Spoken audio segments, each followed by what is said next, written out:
Assalamualaikum warahmatullahi wabarakatuh. Saya Razil Afan Pratama. Kali ini saya akan menjelaskan tentang kisah keteladanan Nabi Muhammad SAW. Keteladanan Nabi Muhammad SAW telah dijelaskan di surah Al-Ahzab ayat 21.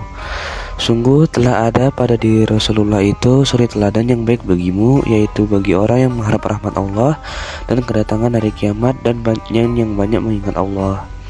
Karena itu, kita sebagai muslim sudah sepatutnya agar kita mencontoh keteladanan Nabi Muhammad SAW. Yuk kita simak apa saja contoh keteladanan Nabi Muhammad SAW. Ada 4 sifat Rasul, termasuk Rasulullah Muhammad SAW, yang dimana umat muslim bisa mencontoh 4 sifat teladan ini. 4 sifat ini adalah sidik, amanah, tabligh, dan fatonah. Sidik berarti jujur.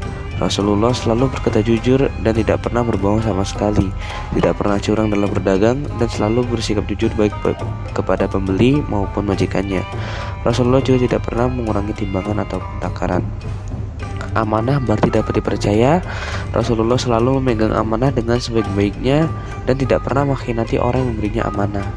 Rasulullah dijuluki sebagai Al-Amin atau orang yang dapat dipercaya. Tabligh artinya menyampaikan. Rasulullah SAW selalu menyampaikan wahyu yang diberikan kepada beliau. Rasulullah juga pantang menyerah dalam berdakwah meskipun mengalami banyak cobaan dan penderitaan. Rasulullah SAW tetap gigih dalam menyampaikan wahyu Allah. Sampai sekarang pun kita bisa mendapatkan nikmat Islam yang indah ini tak lepas dari perjuangan Rasulullah dalam berdakwah. Tercatat Rasulullah SAW berdakwah selama 23 tahun, 13 tahun di Mekah dan 10 tahun di Madinah. Fatonah artinya cerdas. Rasulullah cerdas dan memberikan pendapat, argumen, serta berkomunikasi dalam berdakwah. Kecerdasan Rasulullah juga bisa dilihat dari kepemimpinannya.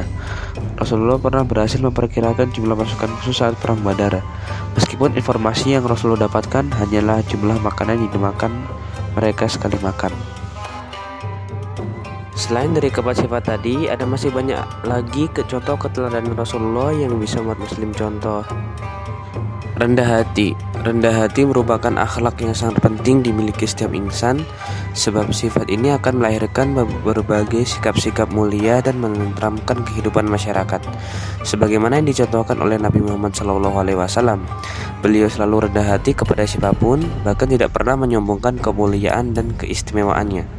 Salah satu dari sifat rendah hati Rasulullah SAW adalah beliau tidak suka dipuji, apalagi dengan pujian yang berlebihan. Rasulullah SAW melarang sahabat-sahabatnya untuk berlebihan dalam memuji. Hal ini disebabkan beliau takut para sahabat akan terjatuh pada sifat hulu atau berlebih-lebihan. Oleh karenanya Rasulullah memerintahkan para sahabat radhiyallahu anhum untuk memanggil dirinya dengan panggilan hamba Allah atau Rasulullah, yang berarti utusan Allah. Inilah sebuah bentuk sikap rendah hati yang ada pada diri beliau SAW, di mana beliau memilih sebuah panggilan yang sesuai dengan hakikat dirinya, tidak berlebihan, menempatkan diri beliau pada posisinya, dan beliau tidak merasa tinggi sehingga merasa berat atas pujian yang berlebihan. Akhlak mulia. Rasulullah SAW dikenal memiliki akhlak yang paling mulia, yang dapat dijadikan sebagai teladan bagi umatnya. Di antara akhlak mulia beliau yaitu selalu berprasangka baik, tidak pernah berbuat keji, tidak pernah berlaku kasar, dan tidak pernah berteriak. Selain itu, Rasulullah SAW juga tidak pernah membalas orang yang berbuat jahat kepada beliau. Bahkan Rasulullah SAW mendoakan orang tersebut dengan doa yang baik. Berikutnya adalah rasa kasih sayang Rasulullah terhadap sesama. Rasa kasih sayang Nabi Muhammad SAW dapat dilihat dari sifat-sifatnya yang sangat mulia. Beliau dikenal lemah lembut kepada para sahabatnya, memaafkan mereka, dan memohonkan ampunan kepada Allah SWT atas dosa-dosa dan kesalahan mereka. Selain itu, Nabi SAW juga sangat akrab dengan anak-anak. Dikisahkan saat Nabi Muhammad sedang menunaikan ibadah sholat, beliau mendengar tangisan seorang anak kecil dan mengkhawatirkan anak tersebut. Nabi lantas mempercepat sholatnya karena beliau tahu kalau ibunya pasti sangat risau dengan tangisan anaknya. Lapang dada. Sifat Rasulullah selanjutnya yang hendak dimiliki oleh setiap muslim adalah selalu berlapang dada.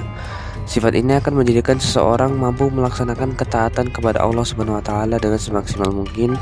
Misalnya sabar dalam menghadapi ujian atau peristiwa yang kurang menyenangkan dan dapat menerimanya dengan ikhlas. Dalam mengarungi dakwah, tidak jarang Rasulullah SAW menghadapi penolakan-penolakan yang sangat kasar. Meski demikian, beliau SAW tetap teguh untuk menjadi seorang insan pemaaf, mengabaikan tanggapan negatif tersebut. Kedermawanan Rasulullah SAW. Nabi Muhammad SAW dikenal dengan kebesaran jiwa dan kedermawanannya. Bahkan harta apapun yang dimilikinya senantiasa beliau perjuangkan di jalan Allah tanpa pamrih maupun riya. Sayyidina Umar bin Khattab pernah bercerita, suatu hari seorang laki-laki datang menemui Rasulullah SAW untuk meminta-minta. Lalu beliau memberinya. Keesokan harinya laki-laki itu datang lagi, Rasulullah juga memberinya. Hari berikutnya lelaki itu datang lagi dan kembali meminta, Rasulullah pun memberinya. Pada keesokan harinya lelaki itu datang kembali untuk meminta-minta. Rasulullah lalu bersabda, "Aku tidak mempunyai apa-apa saat ini, tapi ambillah apa yang kau mau dan jadikan sebagai utangku. Kalau aku mempunyai sesuatu kelak, aku yang akan membayarnya." Sahabat Umar lalu berkata, "Wahai Rasulullah, janganlah memberi di luar batas kemampuanmu." Namun Rasulullah tidak menyukai perkataan Umar tadi. Tiba-tiba datang seorang laki-laki dari Ansor sambil berkata, "Ya Rasulullah, jangan takut, terus saja berinfak, jangan khawatir dan kemiskinan." Mendengar ucapan laki-laki tadi, Rasulullah tersenyum, lalu beliau berkata kepada Umar, "Ucapan itulah yang diperintahkan oleh Allah kepadaku." Hadis riwayat Tirmizi. Sekian dari saya. Terima kasih. Wassalamualaikum warahmatullahi wabarakatuh. Barakallahu fikum.